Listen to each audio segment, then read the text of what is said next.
I know you're already triggered by the thumbnail, so I'm just gonna go ahead and say right now that I really did love Breath of the Wild, and it was obviously a revolutionary title for its time, because when it came out, it spawned so many copycats, like Genshin Impact, Tower of Fantasy, and even Phoenix Rising. So going into this, I had really high expectations of them pushing the envelope and doing a lot more than what they did in Breath of the Wild, and unfortunately, they didn't really do it.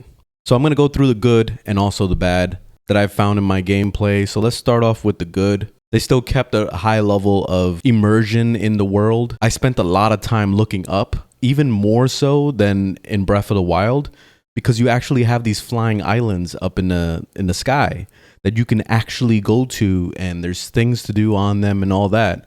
So it adds this extra level of the world feeling bigger than it was in Breath of the Wild, which is good. Still a lot of things to explore and do, like the dungeons scattered around all over the place, or even random treasures to find and things like that. But the biggest aspect of this whole game is the building mechanic.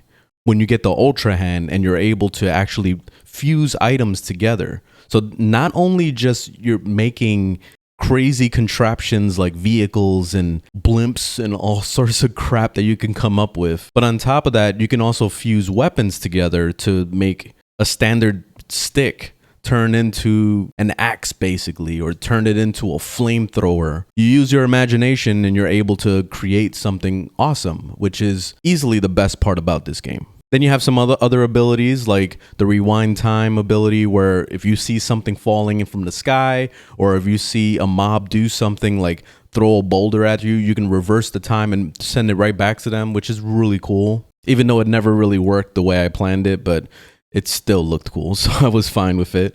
And then there's also the ability to go through walls, which is really awesome because it adds an extra layer of you trying to figure out new ways to approach different situations. So if you get locked out of a certain area, the first thing you can start thinking about is, okay, what items can I fuse together to make like a bridge to get across this area?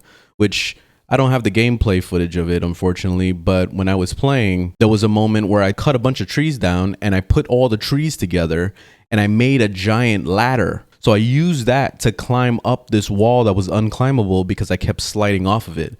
So that's really awesome to think about things like that. So you actually are using your brain to try to overcome puzzles or to even overcome obstacles in the world, which is awesome. So these abilities is easily the biggest staying factor and then the reason why I wanted to keep playing. But we have to talk about the bad. So let's get into that. They didn't do anything different with the graphics. It's literally copy paste. And on top of that, it feels like the world is just completely filled with just assets from Breath of the Wild.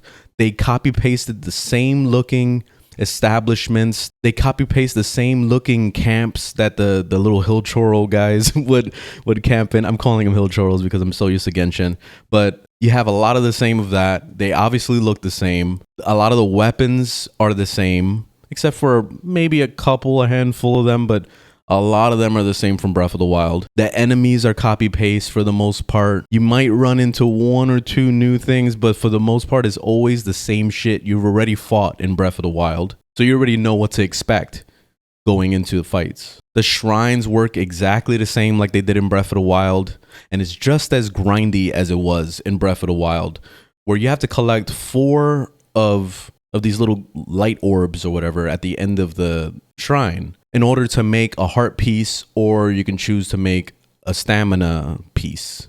So this in turn makes the game feel super grindy for no reason.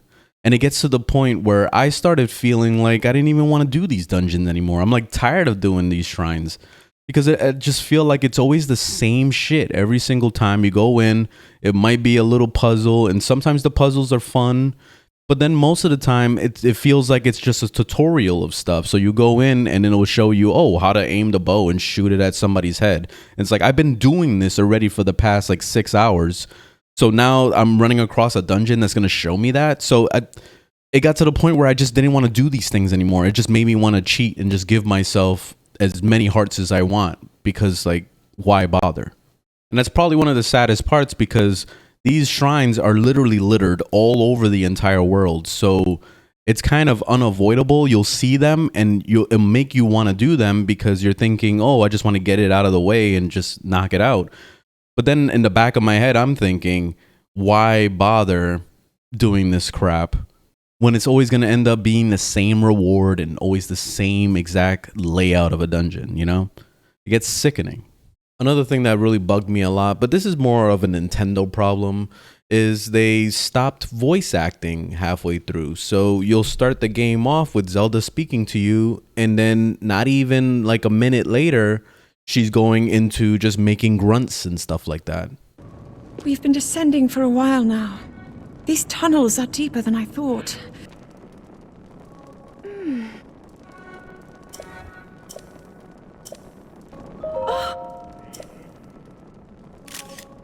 I really wish that they would do more with the voice acting because I know there's something there and they're obviously trying to do it, but it's like they just half-ass it all the time. And I know right away you guys are gonna try to defend it and say, oh, but hard drive space. And I know this is not on the same level as this, but you look at old school games, even a game like Elder Scrolls Oblivion, a game that's nearly 20 years old and only takes up 6 gigabytes, almost 7 gigabytes on my hard drive with mods installed, by the way. Meanwhile, Tears of the Kingdom takes up about 20 gigabytes of space, doesn't have better graphics than Breath of the Wild, and still doesn't have the voice acting.